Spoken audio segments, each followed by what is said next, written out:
At the foundation of every solid coaching relationship is a very solid coaching agreement. This is ICF competency number 3. And out of all of the competencies, this is the first one that the ICF really assesses in terms of measuring an agreement, making sure that we're on the same page with the client. And we'll take a look at markers of success for competency 3 in another video. But this video is looking at why does it matter? What's meant by the coaching agreement? How does it come into play throughout a coaching relationship? So when a coach begins working with an individual, it has to be very clearly established what this relationship is about, how it's going to work, and there has to be partnership and agreement around those expectations. Otherwise, the relationship's going to fall apart. The journey, the challenge, the provocation that a coach kind of offers has to be bought into by the person who's being coached. Otherwise, the coach is kind of going to be pushing the coach's own agenda on the individual. So having a very well-established, co-created coaching agenda, or agreement, I should say, is at the foundation of every coaching relationship. Now, if you imagine like a 6-month coaching agreement, there's going to be 3 primary types of miniature agreements or portions of that agreement throughout the relationship. So at first, you have a contract, and that contract is oftentimes facilitated through some sort of sales process and marketing process. And like the ICF highlights in their content, your marketing is the beginning of your coaching. The way your website appears, the way you talk about coaching, what you guarantee an individual as part of the experience working with you as a coach. These are all part of establishing the coaching agreement. We want to make sure they're very clear. Their eyes are wide open to what is coaching and how is our relationship going to work? Are you going to be my friend? Are you going to be my mentor? Are you going to be someone who's going to give me advice, a consultant to me, my therapist? No, I'm going to be your coach, and let's talk about what that is. And that harkens back to the idea of, what is coaching as a primary topic of this entire training. But the partnership starts with the contract and the sales and marketing that precede the contract. Beyond the contract, you begin facilitating the overarching agreement, the relationship as a whole. If it's going to last 6 months, what's that relationship going to be about? And there's some things that we can talk about in another video to help establish the overarching agreement, because that's going to be a very core part of the expectations that are set. So you have contract, the overall arrangement, establishing the agreement as in a long-term scope, you might say.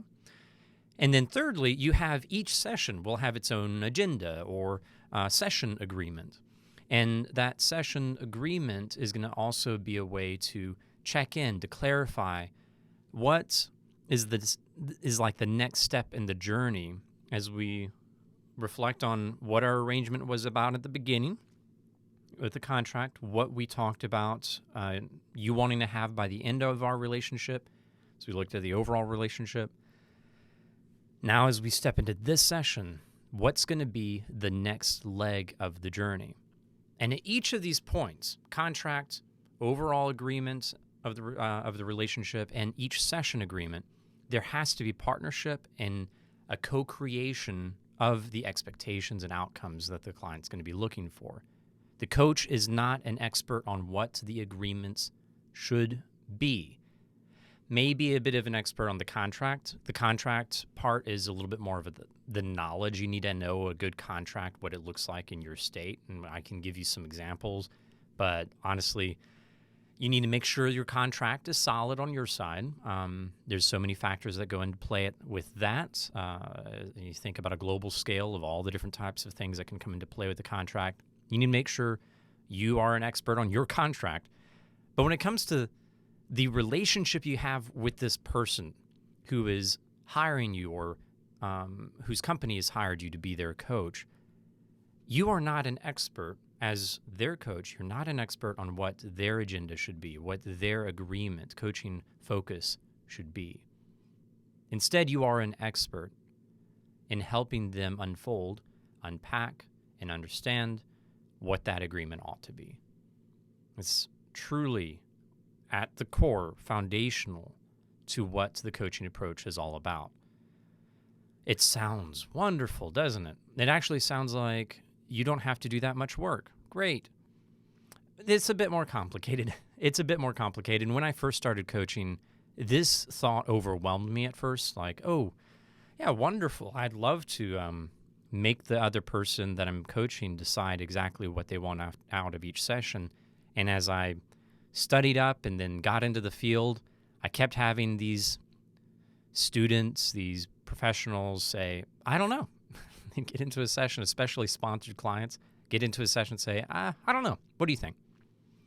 Coaching around the I don't knows is really important.